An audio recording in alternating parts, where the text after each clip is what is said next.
وہ سوئے لازار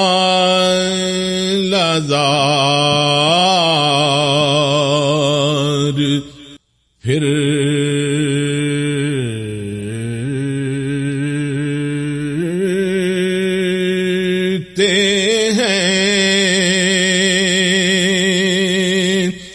الحمدللہ رب العالمین والصلاة والسلام علی سید الانبیاء والمرسلین علیہ وعلی آلہ واصحابہ اجمعین اما بعد فاعوذ باللہ من الشیطان الرجیم بسم اللہ الرحمن الرحیم۔ معزز سامعین و ناظرین، السلام علیکم ورحمۃ اللہ وبرکاتہ۔ نور رمضان افطار ٹرانسمیشن سے آپ کا میزبان محمد ایوب آوان حاضر خدمت ہے۔ آپ جامعہ قادریہ رضویہ ٹرسٹ فیصل آباد کا یوٹیوب چینل دیکھ رہے ہیں۔ ہم آج 22 رمضان المبارک آپ کے لیے جو پروگرام لے کے آئے ہیں اس کا عنوان ہے والدین کے ساتھ حسن سلوک۔ اس موضوع پر ہمارے ساتھ گفتگو کے میں آج شامل ہوں گے مولانا محمد زاہد الحسن صاحب، جو کہ جامعہ قادریہ رضویہ کے ہونہار فاضلین میں سے آپ کا شمار ہے، اور ہمارے اس نور رمضان افطار ٹرانسمیشن میں اکثر پروگرام میں بطور مہمان آپ تشریف لائے۔ مفتی صاحب، آپ کا بار دیگر ہم شکریہ ادا کرتے ہیں کہ آپ اپنا مخصوص وقت نکال کر روزے کی حالت میں اور گرمی کی حالت میں، گرم موسم میں ہمارے اس پروگرام میں مہمان بننے کے لیے تشریف لاتے ہیں۔ اللہ تعالیٰ آپ کے علم و فضل میں برکتیں عطا فرمائے۔ اللہ تعالیٰ آپ کو لمبی سرکار کے دین کی خدمت کرنے والی عمر عطا فرمائے۔ معزز ناظرین، ہمارا عنوان والدین کے ساتھ حسن سلوک اپنی اہمیت میں یکتا ہے۔ یقیناً والدین دنیا کی وہ عظیم نعمت ہے جس کا کوئی نعم البدل نہیں۔ صرف والدین ہی دنیا کے تمام رشتوں میں سے وہ ایک واحد رشتہ ہیں کہ جو اپنی اولاد سے بغیر کسی لالچ کے، بغیر کسی طمع کے اور بغیر کسی غرض کے پیار کرتا ہے۔ والدین کے علاوہ ہم جتنے بھی رشتوں کو دیکھتے ہیں ان سارے رشتوں میں کہیں نہ کہیں کوئی حرص، کوئی لالچ موجود ہے، لیکن ماں کے رشتے میں، باپ کے رشتے میں کوئی لالچ موجود نہیں ہے۔ یہ اپنا خون پسینہ ایک کر کے اپنی اولاد کے منہ میں نوالا ڈالنے کی کوشش کرتے ہیں، اور دنیا کے اندر ہر والد اور ہر والدہ کی یہ خواہش ان کے دل میں موجود ہوتی ہے کہ ان کے منہ میں کوئی لقمہ جائے یا نہ جائے، لیکن ان کی اولاد کبھی بھوکی نہ سوئے۔ وہ اپنی اولاد کی خوشیاں دیکھنے کے لیے اپنا دن، اپنی رات ایک کر دیتے ہیں۔ وہ اپنی اولاد کی خوشیوں کی خاطر اپنی تمام خوشیاں داؤ پہ لگا دیتے ہیں، اور یہی کائنات کا ایک ایسا سچا رشتہ ہے کہ جس کا کوئی نعم البدل موجود نہیں ہے۔ معزز ناظرین، اسی رشتے کو ہم آج بیان کرنے کے لیے قرآن و سنت سے جاننے کی کوشش کریں گے، رسول اللہ صلی اللہ علیہ وسلم کے فرامین جاننے کی کوشش کریں گے، صحابہ کا عمل جاننے کی کوشش کریں گے، ہمارے اسلاف نے اس عظیم رشتے کو کس انداز سے بیان کیا ہے، اس رشتے کے نبھانے کے کیا کیا ضابطے مقرر کیے ہیں، ان پر گفتگو کریں گے۔ میں دوبارہ شکر گزار ہوں مولانا محمد زاہد الحسن صاحب کا، آپ تشریف لائے۔ میں چاہوں گا کہ آپ آغاز فرمائیں کہ قرآن و سنت میں والدین کے ساتھ جو حسن سلوک بیان کرنے کا حکم ارشاد فرمایا گیا ہے، آپ اس کو کیسے بیان کرتے ہیں؟ نحمدہ و نصلی علی رسولہ الکریم، اما بعد۔ جی قبلہ، میں اپنی گفتگو کے آغاز سے پہلے آپ کا اور جامعہ قادریہ رضویہ ٹرسٹ یوٹیوب چینل اور اس کی پوری انتظامیہ کا تہہ دل سے مشکور ہوں۔ شکریہ، ماشاءاللہ، کہ آپ نے مجھے اس خوبصورت پلیٹ فارم پہ مدعو کیا، اور خصوصی طور پہ میں قبلہ صاحبزادہ ضیاء المصطفیٰ نوری صاحب دامت برکاتہم العالیہ کا مشکور ہوں اور ان کو خراج تحسین پیش کرتا ہوں کہ انہوں نے لوگوں کی فلاح و بہبود اور ان کی دینی پیاس کو بجھانے کے لیے یہ خوبصورت پلیٹ فارم سجایا الحمدللہ، کہ جس میں پورے رمضان المبارک میں مختلف عنوانات کے ساتھ اب مختلف مہمانوں کے ساتھ حاضر ہوتی ہیں۔ یہ ساری کوششیں اور کاوشیں قبلہ صاحبزادہ صاحب کی ہیں، اللہ رب العزت انہیں اس کے اوپر بے شمار اجر و ثواب عنایت فرمائے، آمین۔ اب آتے ہیں سوال کی طرف کہ والدین سے حسن سلوک کے متعلق قرآن مجید میں کیا بیان فرمایا گیا ہے؟ جی، یہ واحد رشتہ اور عظیم رشتہ والدین کا جس طرح کہ آپ بیان فرما رہے تھے، اللہ رب العزت نے اپنی لاریب کتاب کے اندر اکثر مقامات پہ جہاں اپنی عبادت کا ذکر فرمایا ہے وہیں ساتھ ہی والدین کے ساتھ حسن سلوک کا ذکر فرمایا ہے۔ ماشاءاللہ ماشاءاللہ۔ جہاں پہ اللہ رب العزت نے اپنی عبادت کا حکم دیا، لوگوں کو شرک سے روکا کہ اللہ کی عبادت کرنی ہے، شرک نہیں کرنا، ساتھ ہی اللہ رب العزت نے والدین کے ساتھ حسن سلوک کا حکم بھی دے دیا۔ بالکل، دیکھیں کس طرح کمبینیشن بنایا اللہ رب العزت نے کہ اپنی عبادت کے ساتھ والدین کے حسن سلوک کو جوڑ دیا۔ ماشاءاللہ ماشاءاللہ۔ اب قرآن مجید کے اندر ارشاد مبارک ہے سورۃ انعام میں، اللہ رب العزت نے ارشاد فرمایا قُلْ تَعَالَوْا أَتْلُ مَا حَرَّمَ رَبُّكُمْ عَلَيْكُمْ أَلَّا تُشْرِكُوا بِهِ شَيْئًا وَبِالْوَالِدَيْنِ إِحْسَانًا۔ جی، فرمایا کہ محبوب فرما دیجئے امت کے افراد کو کہ آؤ میں تمہیں وہ چیزیں پڑھ کر سنا دوں جی، کہ جن کو تمہارے رب نے تمہارے اوپر حرام قرار دے دیا ہے۔ جی ماشاءاللہ۔ وہ کون سی چیزیں ہیں؟ فرمایا دو چیزیں ہیں، اللہ تشریکو بھی، ایک تو اللہ رب العزت کی ذات کے ساتھ کسی کو شریک نہیں بنانا، عبادت صرف اللہ رب العزت کی کرنی ہے، اس کے علاوہ کسی کی عبادت کرنا اس کو اللہ رب العزت نے شرک بنا دیا ہے۔ بے شک، اور یہ جو شرک ہے یہ کسی قابل بھی قبول نہیں ہے، بالکل، کوئی اس کی جہت نہیں ہے کہ جس جہت کی وجہ سے اس کو قابل قبول کر لیا اللہ تعالیٰ ہر گناہ معاف کر دے معاف گا فرما دے ماں سوائے شرک، ما سوائے شرک کے۔ وہ شرک ان اللہ پسند کرتا ہے اور نہ اس کو معاف یشرک بہ ویغفر ما دون ذلک لمن یشاء۔ اللہ اللہ اللہ۔ قرآن مجید کے اندر اللہ رب العزت نے حکم فرما دیا کہ اللہ رب العزت باقی جو گناہ چاہے معاف فرما دے، کوئی اس سے پوچھنے والا نہیں ہے، جی جی، لیکن شرک کی اس کو معاف فرمانا، اس کا اللہ رب العزت نے علل اعلان حکم فرما دیا ہے کہ اس کی معافی نہیں ملنی۔ بے شک بے شک۔ اچھا، اب شرک کے ساتھ اللہ رب العزت نے اور کون سی چیز حرام قرار دی؟ اللہ رب العزت نے فرمایا اللہ تشرکوا بہ شیئا وبالوالدین احسانا۔ بالکل، دوسری چیز یہ ہے کہ والدین کے ساتھ اگر تم حسن سلوک نہیں کرو گے تو یہ بھی اللہ رب العزت نے تمہارے اوپر حرام قرار دے دیا ہے کہ تم والدین کے ساتھ حسن سلوک نہ کرو، بے شک بے شک، بلکہ ان کے ساتھ حسن سلوک سے پیش آنا ہے، اچھے رویے سے پیش آنا ہے، اچھا برتاؤ کرنا ہے ان کے ساتھ۔ بالکل، قرآن مجید کی ایک آیت، اسی طرح دوسری آیت میں اللہ رب العزت نے ارشاد فرمایا سورۃ الاحقاف کی آیت وَوَصَّيْنَا الْإِنسَانَ بِوَالِدَيْهِ إِحْسَانًا۔ جی، فرمایا اللہ رب العزت نے انسان کو حکم دیا ہے کہ وہ اپنے والدین کے ساتھ حسن سلوک کرے۔ بے شک، یہ اللہ کا حکم ہے بندے کو کہ وہ والدین کے ساتھ نرمی سے بات کرے، حسن سلوک کرے، ان کے حقوق کو پورا کرے۔ جی، اسی طرح قرآن مجید کے اندر ارشاد مبارک ہے، اور یہ جو والدین کے ساتھ حسن سلوک ہے یہ کوئی امت مصطفیٰ کے افراد کے لیے نہیں ہے، جی، بلکہ یہ پیارا عمل تو انبیاء کی بھی سنت ہے۔ بے شک بے شک، انبیاء کرام علیہ السلام جیسے جلیل القدر اشخاص کہ جن کو اللہ رب العزت نے اپنے پیغام بھیجنے کے لیے منتخب فرما لیا، چن لیا، جی، یہ ان کی عظیم سنت ہے کہ وہ سارے اپنے والدین کا ادب و احترام کر کے دکھاتے گئے بے شک، اور ہمارے لیے سبق دیتے گئے۔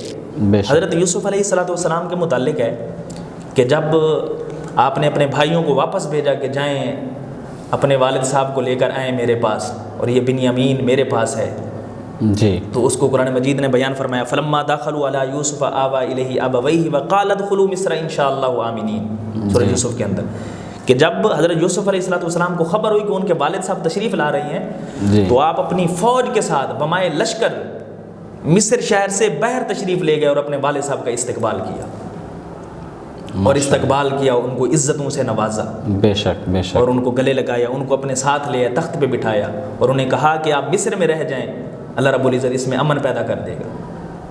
سبحان، یہ حضرت یوسف علیہ السلام کی سنت۔ اسی طرح حضور علیہ السلام آپ خود فرمایا کرتے تھے کہ اگر میں نماز پڑھ رہا ہوں اور کاش کہ میری والدہ زندہ ہوتی اور وہ مجھے ندا دیتی، مجھے پکارتی ہے محمد صلی اللہ علیہ وسلم، تو میں نماز چھوڑ دیتا اور اپنی والدہ کی بات پہلے سنتا۔ اللہ اللہ اللہ اللہ اللہ اللہ، بہت بڑی بات، بہت بڑی بات ہے، بہت بڑی بات، سمجھنے والوں کے لیے بہت بڑی بات ہے کہ حضور علیہ الصلوۃ والسلام فرماتے، چونکہ آپ کی والدہ محترمہ پہلے انتقال فرما گئی تھی حضور علیہ الصلوۃ والسلام کی، بے شک، اس لیے آپ فرماتے ہیں کہ کاش اگر میری والدہ زندہ ہوتی اور مجھے حکم دیتی کہ اے محمد صلی اللہ علیہ وسلم میری بات سنیں، تو میں نماز چھوڑ کے بھی ان کی بات سنتا۔ حضور علیہ الصلوۃ والسلام کے اس فرمان میں کتنی بڑی حکمت ہے آج امت کے لیے، کہ دیکھیں کہ ہمارے والدین ہمیں کس طرح آوازیں دیتے ہیں، کس طرح بلاتے ہیں، تو ہم آگے سے کس طرح ریئیکشن کرتے ہیں، کس طرح جواب دیتے ہیں۔ بالکل بالکل، تو یہ ہمارے لیے بہت بڑی نصیحت ہے حضور علیہ الصلوۃ والسلام کی اس فرمان میں۔ جی جی، اسی طرح روایت میں آتا ہے، قرآن مجید کی آیت میں ہے، وَقَضَىٰ رَبُّكَ أَلَّا تَعْبُدُوا إِلَّا إِيَّاهُ وَبِالْوَالِدَيْنِ إِحْسَانًا إِمَّا يَبْلُغَنَّ عِندَكَ الْكِبَرَ أَحَدُهُمَا أَوْ كِلَاهُمَا فَلَا تَقُل لَّهُمَا أُفٍّ وَلَا تَنْهَرْهُمَا وَقُل لَّهُمَا قَوْلًا كَرِيمًا۔ جی، 15ویں پارے میں ارشاد فرمایا اللہ رب العزت تمہیں اپنی عبادت کا حکم دیتا ہے کہ اس کے ساتھ کسی کو شریک نہ ٹھہراؤ، جی، اور والدین کے ساتھ اس نے سلوک کرو، احسان کرو۔ اما یبلغن عندک الکبر، ان دونوں میں سے کوئی ایک جب بڑھاپے کی حالت میں پہنچ جائے، جی، او کلاہما فلا تقل لہما اف، تو پھر جب بڑھاپے کی حالت میں پہنچ جائیں تو پھر ایک سٹیپ اور بڑھا دو اپنی رحمت کا۔ سبحان اللہ سبحان اللہ، بالکل، کہ جب جوان ہے تو اس وقت تو رحمت آپ نے کرنی ہی کرنی ہے، شفقت سے پیش آنا ہی آنا ہے، لیکن جب بزرگ ہو جائیں، بوڑھے ہو جائیں، تو پھر ایک سٹیپ اور بڑھا دو۔ بالکل بالکل، فرمایا پھر ان کے بزرگ پن کی وجہ سے، چونکہ بزرگ پن بچپنے کی حالت میں آ جاتا ہے بندہ، اس وقت ایسے ہی ہے، جو عادتیں بچپنے میں ہوتی ہیں، جب بندہ بزرگ ہو جاتا ہے تو وہی عادتیں دوبارہ اس میں آ جاتی ہیں۔ بالکل ایسے، بالکل ایسے، تو ان کی اگر کوئی بات تمہیں اچھی نہیں لگ رہی تو اللہ رب العزت فرما رہے ہیں کہ خبردار انہیں اف بھی نہیں کہنا تم نے۔ بالکل، جھڑکنا نہیں ہے جس طرح بچے کو جھڑک دیتے ہیں۔ بابا یہ آپ کیا کہہ رہے ہیں، والدہ یہ آپ کیا کہہ رہے ہیں، اوہ افسوس، نہیں، اس طرح کے الفاظ بھی نہیں کہنے۔ فرمایا کیوں؟ فرمایا اپنا بچپن یاد کر لو کہ جب تم بچے ہوتے تھے اور ایک لفظ کو 10 بار دہراتے تھے اور بابا اور اماں آگے سے کہتے تھے جی بیٹا بولو، جی بیٹا بولو، تو آج ان کی بھی وہی حالت ہے، فلا تقل لہما اف ولا تنہرہما، اور انہیں جھڑکنا نہیں ہے، وقل لہما قولا کریما۔ اللہ رب العزت نے فرمایا کہ انہیں اچھے الفاظ کے ساتھ ان سے بات کرو، اچھے الفاظ کے ساتھ ان کو یاد کرو، سبحان اللہ، قولا کریما۔ جی، اسی طرح آگے ارشاد فرمایا اللہ رب العزت نے وَخْفِضْ لَهُمَا جَنَاحَ الذُّلِّ مِنَ الرَّحْمَةِ وَقُلْ رَبِّ ارْحَمْهُمَا كَمَا رَبَّيَانِي صَغِيرًا۔ فرمایا ان دونوں کے لیے نرم دلی سے عاجزی اور انکساری کے بازو ہمیشہ پھیلائے رکھو۔ سبحان اللہ، اور پھر اللہ رب العزت کی بارگاہ میں یہ عرض کرتے رہو کہ اے اللہ میرے والدین پر تو اپنا رحم و کرم فرما، جی، خصوصی رحم و کرم، کس طرح؟ جس طرح کہ بچپن میں انہوں نے میرے اوپر اپنا رحم و کرم فرمایا تھا۔ واہ، کتنی خوبصورت مثال کے ساتھ، خوبصورت مثال کے ساتھ۔ اب ہر بندہ اپنا بچپن دیکھے، بالکل، اگر اس کو اپنا بچپنے میں ایک بچہ کیسے کیسے بار بار کوئی چیز طلب کرتا ہے، بار بار کسی چیز پہ سوال کرتا ہے، بالکل مختلف سٹیپ ہیں اس کے بچپن کے، بالکل ایسے، دیکھیں اگر کوئی بندہ اپنی مثال نہیں دیکھ سکتا، اگر اس کا بچہ ہو جائے تو اس کو دیکھ لے، اللہ اللہ اللہ، اس کی مثال دیکھ لے، اور پھر اپنا عمل اور اپنی وائف کا عمل دیکھ لے کہ اس بچے کے ساتھ ان کا کیا طریقہ کار ہے۔ سبحان اللہ سبحان اللہ، جو ان کا اپنے بچے کے ساتھ طریقہ کار ہے وہی طریقہ کار ان کے والدین کا ان کے ساتھ تھا۔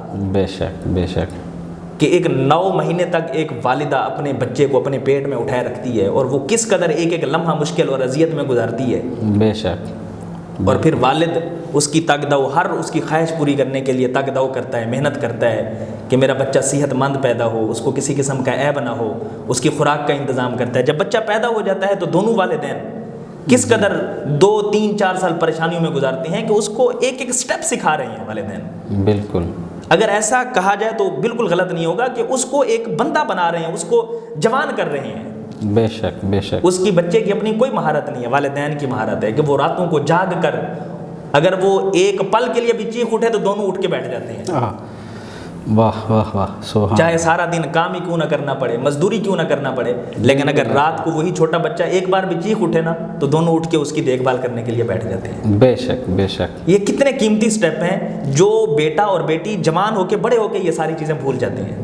اللہ اللہ، ان کو خبر ہی نہیں ہوتی کہ ہمارے والدین نے کس طرح ہماری پرورش کی ہے، کن کن وہ اذیتوں سے گزر کر انہوں نے آج ہمیں اس مرحلے تک پہنچایا کہ آج ہم اپنے آپ کو جوان کہہ سکتے ہیں۔ ماشاءاللہ، سبحان تو اللہ۔ یہ اللہ رب العزت نے فرمایا، پھر ان کے لیے دعا کریں کہ اے اللہ ان پر اپنا خصوصی رحم و کرم فرما، جس طرح کہ انہوں نے ہمارے اوپر بچپن میں اپنا رحم و کرم فرمایا۔ اسی طرح قرآن مجید میں ارشاد مبارک ہے، اگر والدین مسلمان ہیں ان کا تو ایک الگ مقام ہے، جی، اگر والدین مشرک ہیں نا، دنیاوی معاملات میں ان کے ساتھ بھی حسن سلوک کرنے کا حکم ہے قرآن مجید کے اندر۔ اگر آپ کے دین پہ نہیں بھی ہیں تو دنیاوی معاملات میں، دینی معاملات میں نہیں، دنیاوی معاملات میں آپ ان کے ساتھ بھی حسن سلوک کرنے کے پابند ہیں۔ اللہ، قرآن مجید کی نص قطعی سے ثابت ہے۔ اللہ رب العزت نے ارشاد فرمایا سورہ لقمان کے اندر، فرمایا وَإِن جَاهَدَاكَ عَلَىٰ أَن تُشْرِكَ بِي مَا لَيْسَ لَكَ بِهِ عِلْمٌ فَلَا تُطِعْهُمَا وَصَاحِبْهُمَا فِي الدُّنْيَا مَعْرُوفًا۔ سبحان اللہ۔ فرمایا اگر تمہارے والدین تمہیں شرک کی طرف لے کر جا رہے ہیں تو پھر ان کی اتباع نہ کرو، جی، لیکن وَصَاحِبْهُمَا فِي الدُّنْيَا مَعْرُوفًا، لیکن ہاں دنیا کے جو اصول و ضوابط ہیں، دنیاوی معاملات ہیں، ان میں آپ نے ضرور ان کے ساتھ حسن سلوک کرنا ہے۔ جی، صحیح، نرم لہجے سے، نرم گوئی سے پیش آنا ہے، اور جو معاملات اس کی دنیاوی ہیں ان کے ساتھ بالکل حسن سلوک۔ اور آخری بات قرآن مجید میں عرض کرتا چلوں کہ پھر اللہ رب العزت نے ایک خوبصورت تلقین پھر دی ہے بندے کو اپنے والدین کے لیے۔ سورہ ابراہیم کے اندر ربنا اغفر لی ولوالدی وللمؤمنین یوم یقوم الحساب، ماشاءاللہ، کہ جب بھی بندہ ہاتھ اٹھائے نا، جی، ایک تو بندے کا اپنا عمل کہ خود حسن سلوک سے پیش آئے، اپنے ہاتھوں سے، اپنی زبان سے، اپنے رویے سے، اپنے عمل سے، جی، ایک یہ کہ جب اللہ کی بارگاہ میں بھی ہاتھ اٹھائے نا تو تو وہاں اس پہ وقت بھی اپنے والدین کو نہیں بھولنا۔ واہ واہ واہ، سبحان اللہ۔ اگر آپ اپنے لیے رحمت کی طلب کر رہے ہیں، اللہ رب ان کے العزت لیے سے بھی مغفرت کا دعا سوال اور استغفار کی طلب کر رہی ہیں، تو اپنے والدین کے لیے سبحان اللہ، سبحان ضرور اس وقت بھی یاد رکھیں اللہ کی بارگاہ میں کہ اے اللہ ہماری بھی بخشش فرما، ہمارے والدین کی بھی بخشش فرما، ہمیں بھی رحمتوں سے نواز، ہمارے والدین کو بھی رحمتوں سے نواز۔ سبحان تو یہ اللہ، طریقہ کار قرآن مجید نے بیان فرما دیا والدین کے ساتھ حسن حسن سلوک سلوک کا۔ جی معزز ناظرین، بڑے خوبصورت انداز میں قرآن پاک کی مختلف آیات میں جو والدین کے ساتھ حسن سلوک کا حکم ارشاد فرمایا گیا ہے، اس کو ہمارے آج کے مہمان مولانا محمد زاہد الحسن صاحب نے اس کو بڑے آسان فہم اور بڑے خوبصورت انداز میں بیان کیا۔ والدین کے ساتھ حسن سلوک کا اجر، اس کے دوسری طرف والدین کے ساتھ ظلم و ستم کرنے کا انجام۔ ابھی ہم نے اجر سماعت کیا، ابھی چھوٹی سی بریک لیں گے، وقفے کے بعد ظلم و ستم کرنے والے کا انجام کیا ہے، اس کو قرآن و سنت میں کیسے بیان کیا گیا، یہ ابھی چھوٹے سے وقفے کے بعد ہمارے ساتھ رہیے۔ وہ سوئے لازار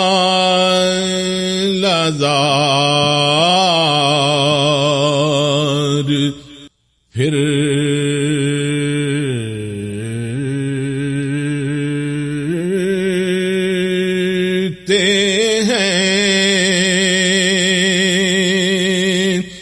جی ویلکم بیک، خوش آمدید ایک مرتبہ پھر آج 22 رمضان المبارک کی اس لائیو افطار ٹرانسمیشن میں آپ کا میزبان محمد ایوب آوان حاضر خدمت ہے۔ آج ہم گفتگو کر رہے ہیں والدین کے ساتھ حسن سلوک کرنے پر اللہ تعالیٰ کیا انعام و اکرام عطا فرماتا ہے، اور اس کے ساتھ ساتھ ہم یہ بھی جاننے کی کوشش کر رہے ہیں کہ والدین کے ساتھ ظلم و ستم کرنے کا انجام کیا ہوتا ہے۔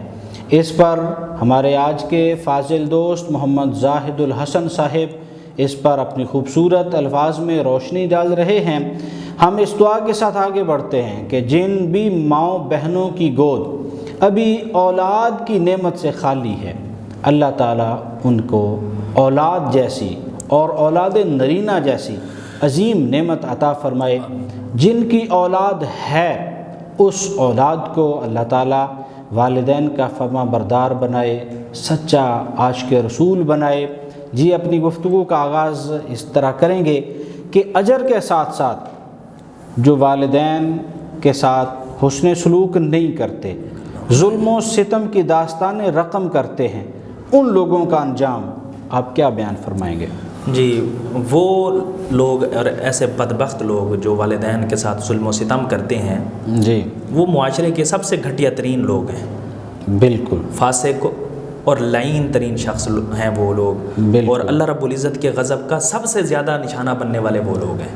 اللہ اللہ اللہ۔ حدیث پاک میں آتا ہے حضور علیہ الصلوۃ والسلام نے ایک دن صحابہ کرام کو مخاطب کر کے فرمایا الا انبئکم باکبر الکبائر، جی الا انبئکم باکبر الکبائر، 3 بار حضور علیہ الصلوۃ والسلام نے یہ جملہ فرمایا، صحابہ میں تمہیں سب سے بڑے کبیرہ گناہ کے مرتکب شخص کا نہ بتاؤں؟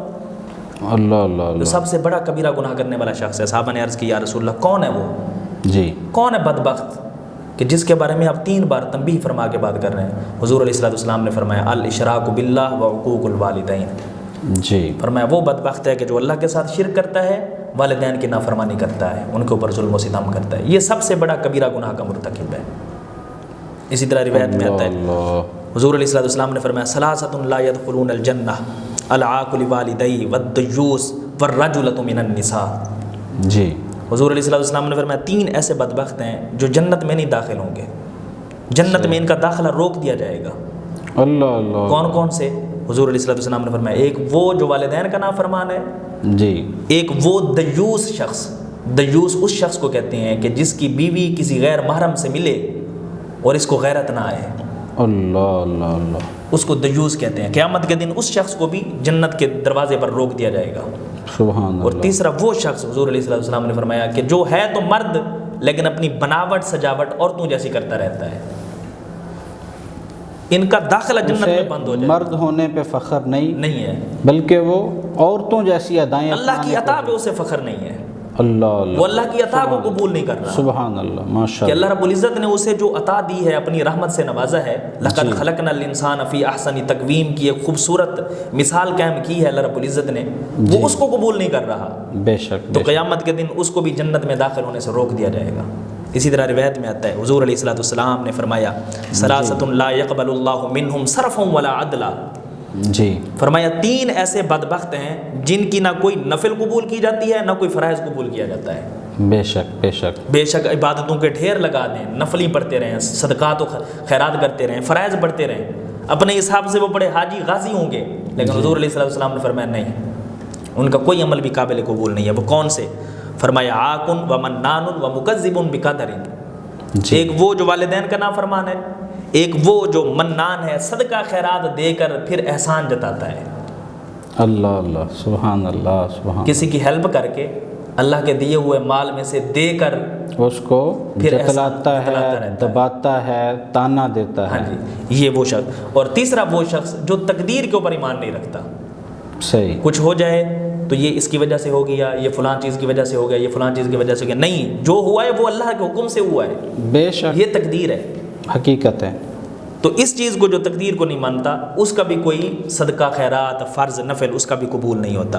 حضور علیہ الصلوۃ والسلام نے طبرانی اور حاکم کی روایت ہے ملعون من عق والدیہ، میں نے کہا نا کہ وہ لعین ہے، حضور علیہ الصلوۃ والسلام نے 3 بار یہ جملہ فرمایا، فرمایا وہ ملعون ہے کہ جس بندے نے اپنے والدین کی نافرمانی کی ہے، سبحان اللہ۔ وہ لعنت کا مستحق ہے۔ اب جس کے بارے میں حضور علیہ الصلوۃ والسلام لعنت کا مستحق جس کو قرار دے رہے ہیں، اللہ کی رحمت سے جس کو دور کر رہے ہیں، اس کو کون ہے جو اللہ کی رحمت میں لائے گا؟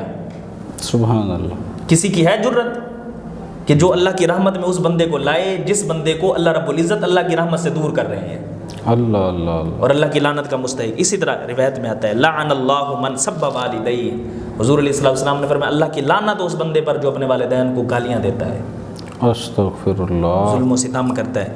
ایک جوان، روایت میں آتا ہے طبرانی کی روایت ہے، ایک جوان نزع کا عالم تھا، موت کے قریب تھا، لیکن اس کی زبان پہ کلمہ جاری نہیں ہو رہا تھا۔ حضور علیہ السلام کو خبر ملی، آپ صلی اللہ علیہ وسلم تشریف لے گئے، آپ نے فرمایا جوان کلمہ پڑھ، اس نے کہا یا رسول اللہ کلمہ زبان سے نہیں نکل رہا۔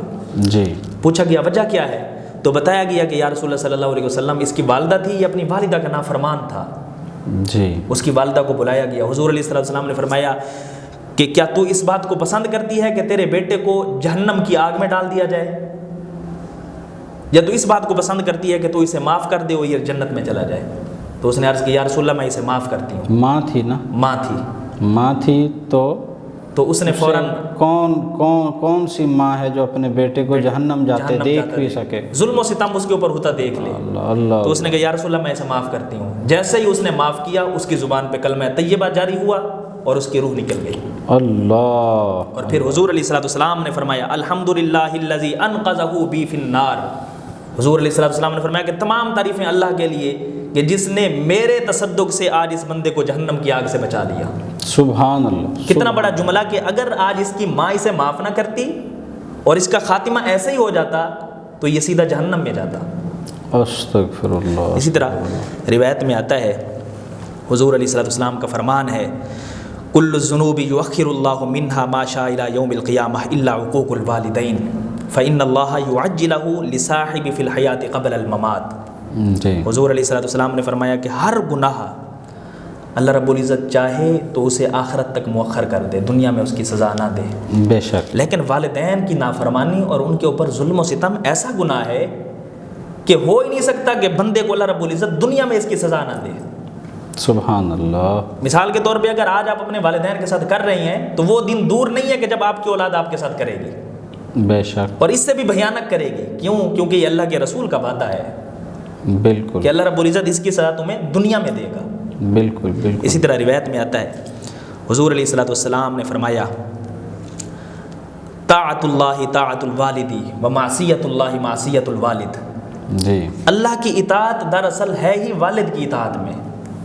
بے شک. اور اللہ کی نافرمانی والد کی نافرمانی بھی ہے. صرف ماں کی عظمتیں بیان نہیں کی گئیں, دونوں کی, والدین دونوں کی گئیں. یہ ہماری بدبختی ہے کہ ہم ساری عظمتیں والدہ کے نام کرتے ہیں. وہ والد جس کے صدقے والدہ ملی, ہاں جی, ہم ان کی عظمتوں کو بیان نہیں کرتے. روایت میں آتا ہے ہما جنتو کا و نارو کا. فرمایا یہ دونوں ماں اور باپ یہ دونوں تمہاری جنت بھی ہیں اور جہنم بھی ہیں. بے شک. اگر ان کے ساتھ حسن سلوک کرو گے تو یہ دونوں تمہارے لیے باعث جنت بنیں گے.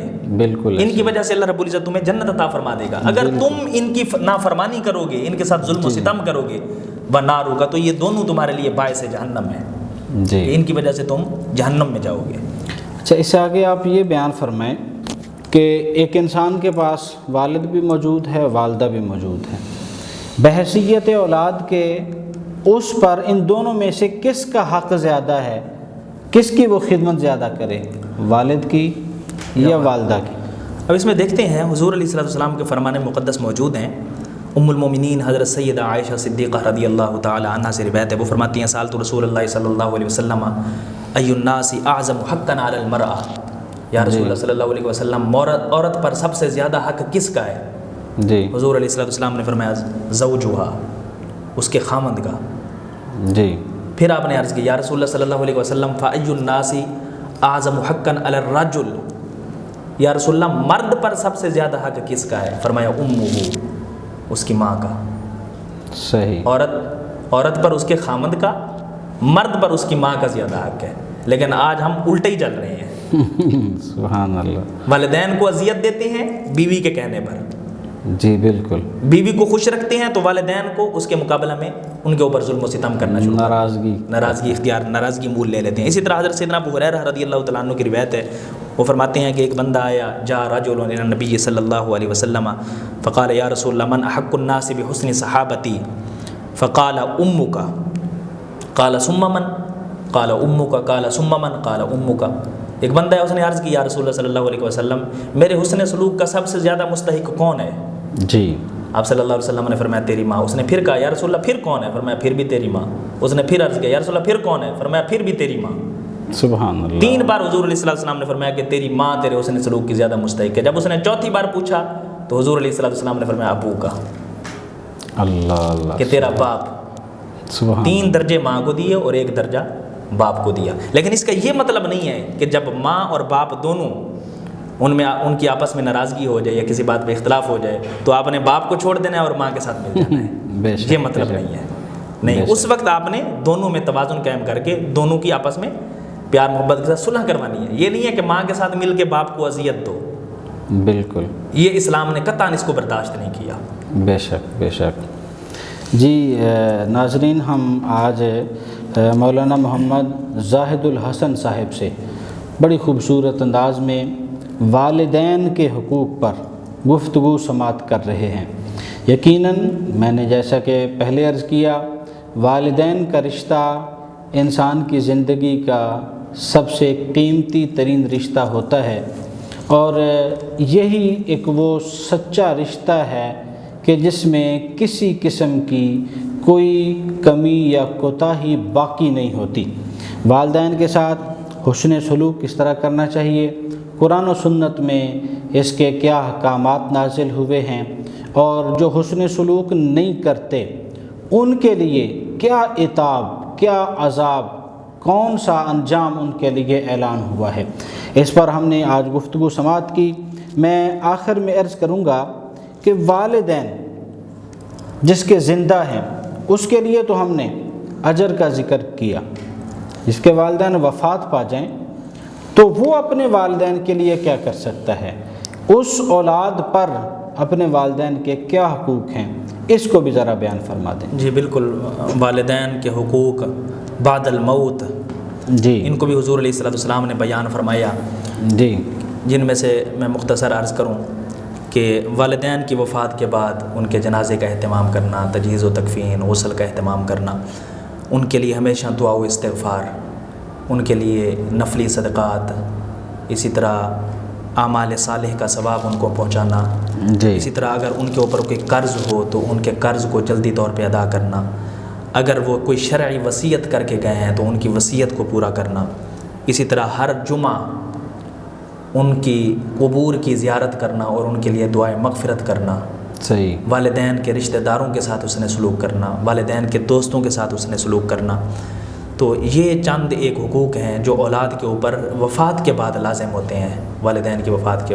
اب میں احادیث مبارکہ بیان کرتا ہوں ان سب کے اوپر۔ ایک صحابی انصاری صحابی نے پوچھا، یا رسول اللہ صلی اللہ علیہ وسلم، والدین زندہ ہوں تو ان کے ساتھ تو حسن سلوک کا پتہ ہے، لیکن اگر فوت ہو جائیں تو پھر کیا کریں؟ تو حضور علیہ السلام نے فرمایا 4 چیزیں ہیں کہ وفات کے بعد 4 چیزیں آپ کریں۔ کون کون سی؟ حضور علیہ السلام نے فرمایا ایک تو یہ کہ ان کا نماز جنازہ وغیرہ پڑھیں، تجہیز و تکفین، غسل کا اہتمام کریں، اور دوسرا حضور علیہ السلام نے فرمایا ان کے لیے دعائے مغفرت کریں، تیسرا حضور علیہ السلام نے فرمایا ان کی وصیت کو نافذ کریں اگر کوئی وہ وصیت کر کے گئے، اور چوتھا حضور علیہ السلام نے فرمایا دوستوں اور اس کے رشتہ داروں سے حسن سلوک کریں۔ ماشاءاللہ۔ اسی طرح روایت میں آتا ہے حضور علیہ السلام نے فرمایا اب دوسری چیز کہ ان کے لیے دعا استغفار کرنا۔ روایت میں آتا ہے حضور علیہ السلام نے فرمایا استغفار الولد لابیہ من بعد الموت من البر۔ حضور علیہ السلام نے فرمایا کہ اگر کوئی بندہ والدین کے وفات کے بعد ان کے لیے دعائے مغفرت کرتا ہے تو اللہ رب العزت اس اولاد کو فرما بردار اولادوں میں لکھ دیتا ہے۔ ماشاءاللہ۔ اب اگر ایسا کہا جائے تو یہ غلط نہیں ہوگا کہ اگر دنیا میں وہ اولاد والدین کی نافرمان تھی جی، لیکن وفات کے بعد اس اولاد نے حسن سلوک کرنا شروع کر دیا اپنے والدین کے ساتھ، تو اللہ رب العزت ان کو بھی فرما برداروں میں لکھ دے گا۔ سبحان اللہ، سبحان اللہ۔ اسی طرح روایت میں آتا ہے بڑی زبردست، یہ ان ناظرین کے لیے کہ جو دنیا میں جب والدین موجود تھے خدمت نہ کر سکے، اگر وہ ان کی وفات کے بعد بھی یہ عمل اپنا لیں تو پھر بھی تو اللہ تعالیٰ پھر بھی انہیں کچھ گنجائش کے ساتھ فرما برداروں میں لکھ دیتے ہیں۔ جی ماشاءاللہ، بڑی زبردست حدیث پاک ہے۔ جی، آج دیکھتے ہیں ہر بندہ پریشان ہوتا ہے، والدین کا نافرمان ہے اور ساتھ میں خانقاہوں اور پیروں کے پاس جا رہے ہیں اور ساتھ میں یہ دعائیں کروا رہے ہیں کہ رزق پورا نہیں ہو رہا، اللہ تعالیٰ کی رحمت نہیں ہے، بے برکتی ہے، کوئی چیز پوری نہیں ہوتی۔ ساتھ میں کیا ہوتا ہے، والدین گھر میں رو رہے ہیں، جی، وہ بد دعائیں دے رہے ہیں، ان کے ساتھ حسن سلوک نہیں ہے، اور یہ پوری کائنات میں ڈھڈورا پیٹ رہا ہے اللہ کی رحمتیں تلاش کرنے کے لیے۔ اب ان بندوں کے لیے دیکھیں حضور علیہ السلام نے فرمایا اذا ترک العبد الدعاء للوالدین فانه ينقطع عنه الرزق۔ طبرانی کی روایت، فرمایا جب بندہ اپنے والدین کے لیے دعائے مغفرت کرنا چھوڑ دیتا ہے اللہ رب العزت اس بندے کا رزق ختم کر دیتا ہے۔ استغفر اللہ، کتنی بڑی بات۔ اور ہماری جہالت دیکھیں اللہ، کہ ہم حضور علیہ السلام کے اس فرمان کو پس پشت ڈال کر بالکل ہر وہ کام کر جاتے ہیں جس میں والدین کی نافرمانی ہو اور دنیا داروں کو ہم نے راضی کرنا ہو۔ بالکل بالکل۔ اب شرعی وصیت اگر کوئی کر کے گئے ہیں تو ان کو پورا کرنا۔ حضرت عمر فاروق رضی اللہ تعالیٰ عنہ جیسے جلیل القدر شخص جب آپ کی وصال کا وقت قریب آیا تو آپ کے اوپر 80,000 قرض تھا۔ اچھا، 80,000 قرض۔ تو آپ نے اپنے بیٹے حضرت عبداللہ ابن عمر کو بلایا اور ان کو بلا کر کہا، کیا کہا؟ بِعْ فِيهَا أَمْوَالَ عُمَرْ فَإِنْ وَفَتْ، فرمایا سب سے پہلے عمر کے مال کو بیچنا، اگر قرض پورا ہو گیا تو ٹھیک ہے، نہیں تو پھر کیا کرنا؟ فرمایا وَإِلَّا فَسَلْ بَنِي عَدٍ، فرمایا پھر میرے قبیلے والوں سے سوال کرنا، وہ جو دے دیں اس سے بھی پورا نہ ہوا تو پھر فصل قریشن، پھر حضور علیہ السلام کے خاندان سے سوال کرنا کہ آپ کے غلام کے اوپر ایک قرض ہے، سبحان وہ اللہ، ادا کرنا ہے، سبحان اللہ، ان کے دینے سے بھی اگر پورا نہ ہو ولا تعدهم، پھر کسی اور سے سوال نہ کرنا۔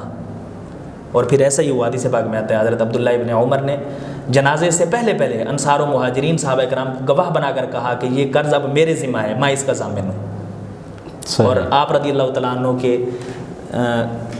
ایک ہفتہ بعد، دفنانے کے ایک ہفتہ بعد، حضرت عمر فاروق رضی اللہ تعالیٰ عنہ کے صاحبزادے حضرت عبداللہ ابن عمر نے آپ کا سارا قرض اتار دیا۔ واہ جی واہ، سبحان اللہ، 24-25 لاکھ مربع میل کے حکمران، اور وفات کے وقت 80,000 قرض ہے۔ اللہ، اسی طرح روایت میں آتا ہے ایک صحابی اس نے حاضر ہو کر عرض کی، یا رسول اللہ صلی اللہ علیہ وسلم، کہ میں ایک ایسا راستہ جہاں پہ اتنے گرم پتھر تھے کہ اگر ان پتھروں کے اوپر گوشت رکھا جائے تو وہ کباب بن جائے، وہ پک جائے، اس طرح گرم پتھر تھے۔ یا رسول اللہ، ان گرم پتھروں کے راستے کے اوپر 6 میل تک میں نے اپنی والدہ کو اپنے کندھوں پر اٹھا کر سفر کیا، 6 میل تک۔ یا رسول اللہ مجھے بتائیں کہ میں نے بیٹے ہونے کا حق ادا کر دیا؟ اللہ، حضور علیہ السلام نے فرمایا، طبرانی کی روایت، فرمایا لعلہ ان یکون بطلقۃ واحدۃ، فرمایا سائل تو پوچھتا ہے کہ بیٹے ہونے کا حق ادا کر دیا، تیری پیدائش کے وقت جو اس نے درد سہے ہیں شاید ان دردوں میں سے ایک کے جھٹکے کا بدلہ ہی نہ ہو۔ اللہ اللہ اللہ، یہ والدین کے حقوق ہیں اور یہ ان کے ساتھ حسن سلوک ہے جو اسلام نے جس چیز کو بیان فرمایا ہے۔ سبحان اللہ، سبحان اللہ۔ معزز ناظرین، انہی کلمات کے ساتھ ہمارا پروگرام اختتام کو پہنچتا ہے، ہمارا وقت ختم ہوا چاہتا ہے۔ ہم آپ کے لیے یہ پیغام چھوڑتے ہیں کہ اگر اللہ تعالیٰ نے والدین کی عظیم نعمت آپ کو دنیا میں عطا کی ہوئی ہے تو بہر صورت ان کی خدمت کر کے اپنی عظمت کا ذریعہ ضرور بنا لیں۔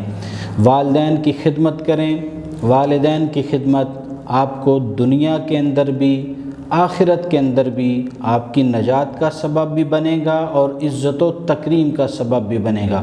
اور اگر آپ کے والدین حیات نہیں ہیں تو ان کے نام پہ، ان کے ایصال ثواب کے لیے زیادہ سے زیادہ صدقات و خیرات کریں، اور صرف صدقات و خیرات پر ہی اکتفا نہ کریں بلکہ خود نماز پڑھیں تب ان کے لیے دعا کریں، ذکر و اوراد کریں تب ان کے لیے دعا کریں، درود پاک پڑھیں تب ان کے لیے دعا کریں، تلاوت قرآن کریں، گھر میں بھی برکت ہوگی اور اس کا ثواب اپنے والدین کو بھی بخشیں، اور ان کی قبروں کی زیارت ضرور کیا کریں۔ بالخصوص جمعۃ المبارک والے دن اپنے والد یا اپنے والدین کی قبروں پہ لازمی حاضری دیں، ان سے ملاقات کریں، ان سے اپنے دکھڑے بیان کریں، ان سے اپنے غم شیئر کریں، وہ سنتے ہیں، ان کو سکون ملتا ہے۔